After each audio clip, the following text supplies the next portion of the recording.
Now we come to the relationship between zeros and the coefficients of a polynomial, linear polynomial. Starting with the linear polynomial, suppose we have px is equal to 2x plus 5. It is of the form ax plus b. What are the coefficients? The coefficients are 2 and the constant term is 5. So, this is the value of a and this is the value of b.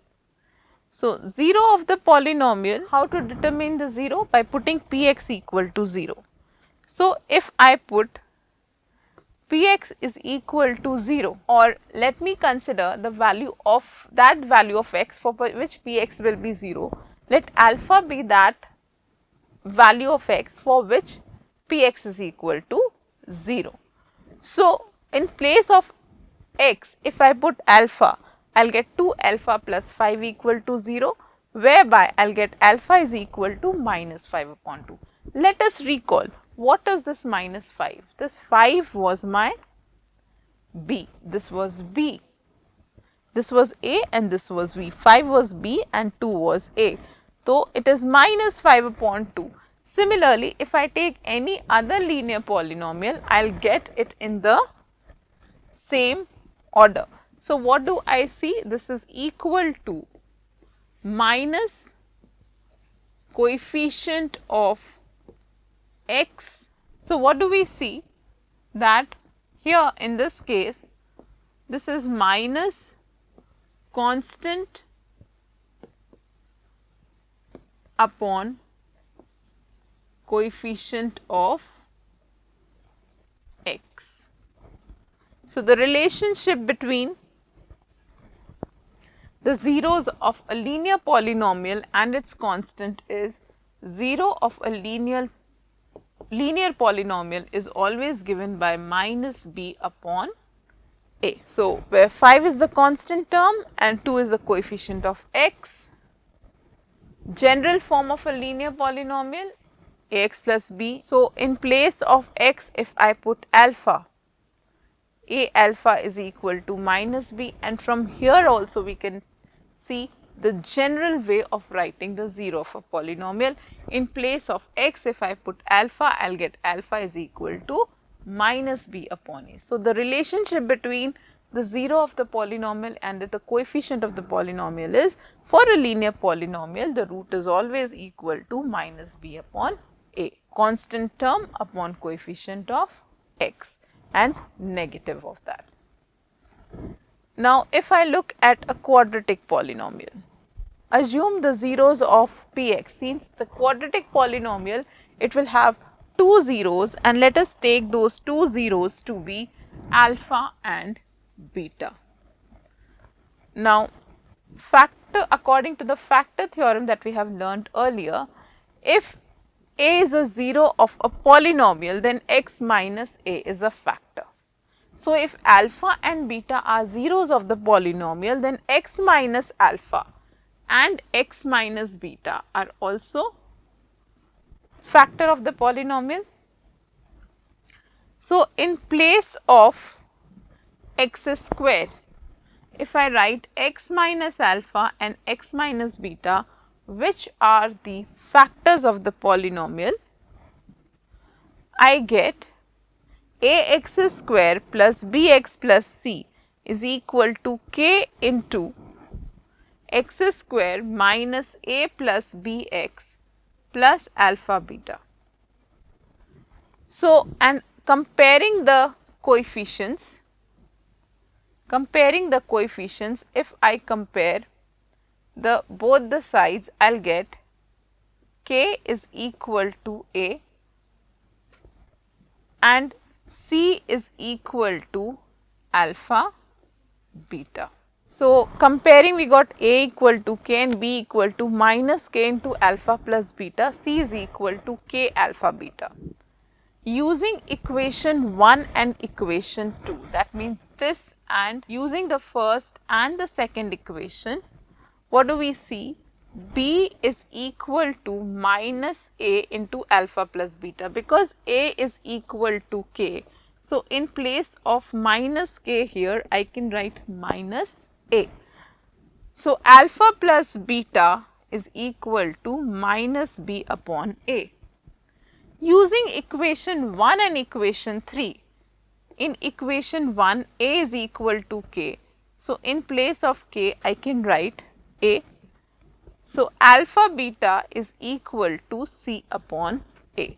Very important. So, the sum of the roots of a quadratic polynomial is given by minus b upon a, and the product of the roots is given by c upon a. Coming to a cubic polynomial, we know that the general form of a cubic polynomial is px is equal to ax cube plus bx square plus cx plus d. Now, since it is a cubic polynomial, let us assume that the three roots are alpha, beta and gamma. According to factor theorem, if alpha, beta, gamma are the roots of the cubic polynomial, then x minus alpha, x minus beta and x minus gamma are the factors of the polynomial px. So, substituting the values, we get k into x minus alpha, x minus beta, x minus gamma will give you rise to this cubic polynomial. Expanding the brackets and comparing the coefficients. If I expand the bracket and compare the coefficients, let us see what do we get. Comparing the coefficients, we will get a equal to k, b equal to minus k into alpha plus beta plus gamma, c is equal to alpha beta plus beta gamma plus gamma alpha, and d is equal to minus k alpha beta gamma. Let us go back to the previous slide and see the comparison. So, this is the final expansion. From here we can see that a is equal to k alpha plus beta plus gamma minus of k into alpha plus beta plus gamma, and c is equal to alpha beta plus beta gamma plus gamma alpha, k into alpha beta beta gamma gamma alpha, and d is equal to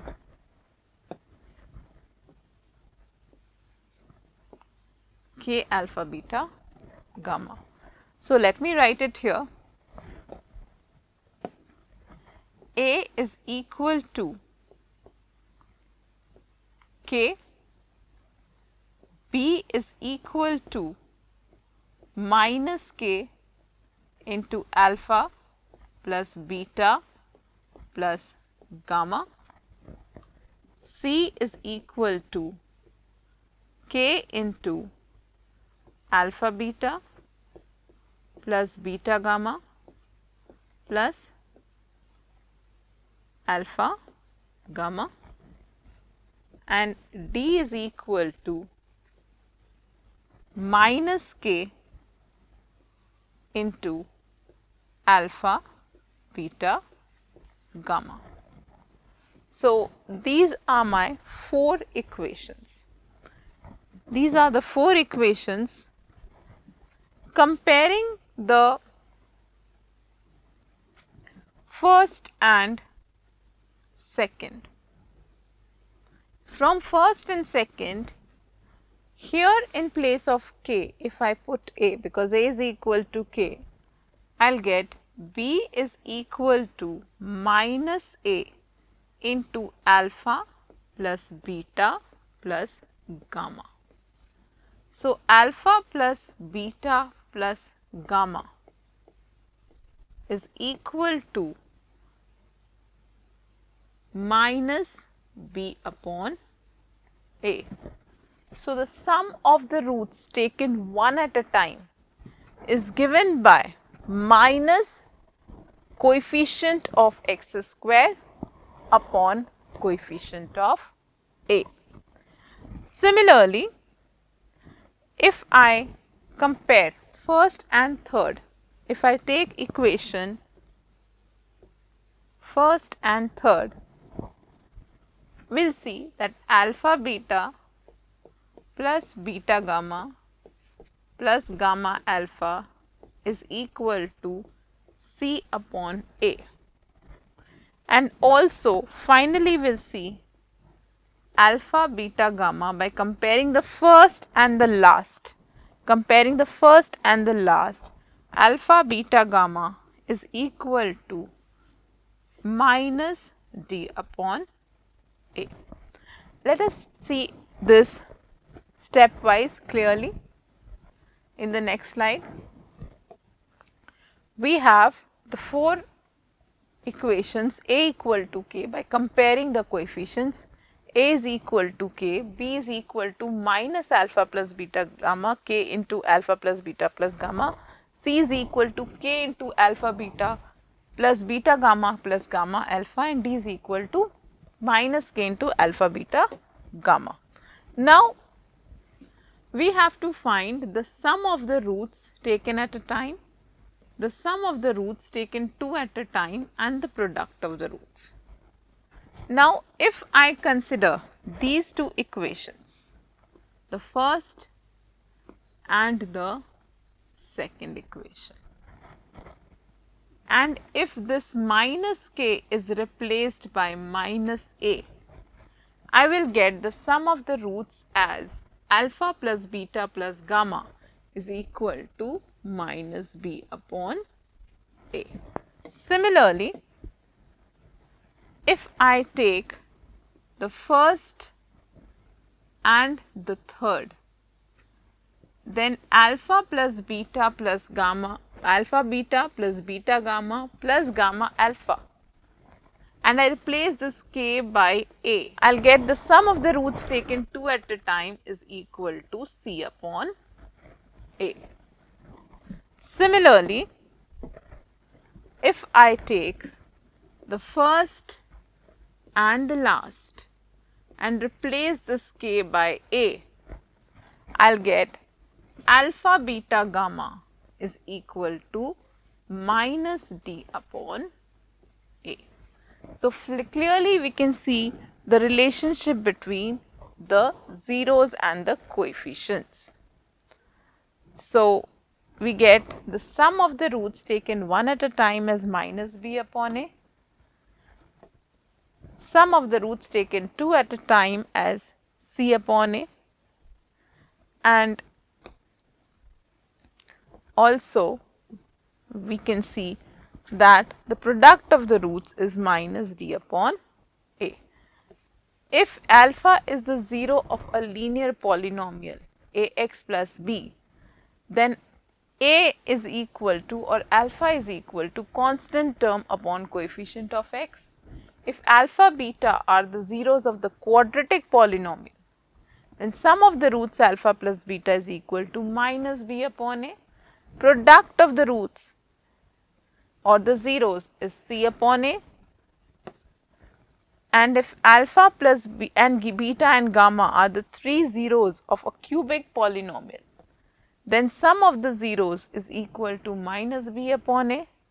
Sum of the zeros sum of the product of the zeros taken two at a time is equal to c upon a.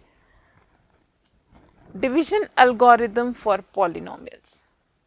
If fx and gx are the polynomials such that the degree of fx is greater than equal to the degree of gx, if we have two polynomials where the degree of the one of the polynomial is greater than or equal to the degree of the other, then there exists a unique polynomial qx, two polynomials qx and rx, such that fx, the polynomial with the highest degree, can be split up as product of gx into qx plus rx, and the degree of rx is always less than the degree of gx. Very important to remember that fx, which is the dividend, can be split up as quotient into divisor plus remainder, and the degree of the remainder polynomial has to be less than the degree of the divisor. Let us look at this example. We have a polynomial minus 6x square plus x cube plus 12x minus 8. Let this be my fx. Divisor x square minus 3x plus 2. Let this be my gx. So, this being fx and this being gx. On dividing, I get this as qx and this as Rx. So, the degree of x minus 2 Rx is 1 and the degree of Gx is 2, and this satisfies the division algorithm. Relationship between zeros and coefficients. Dividend is equal to divisor into quotient plus remainder. We have this as dividend, x square minus 3x plus 2 as divisor, quotient as x minus 3 and remainder as x minus 2. On putting the values in the division algorithm, what do I get? I get back the dividend. So, it is proved that the polynomials, they always abide by the division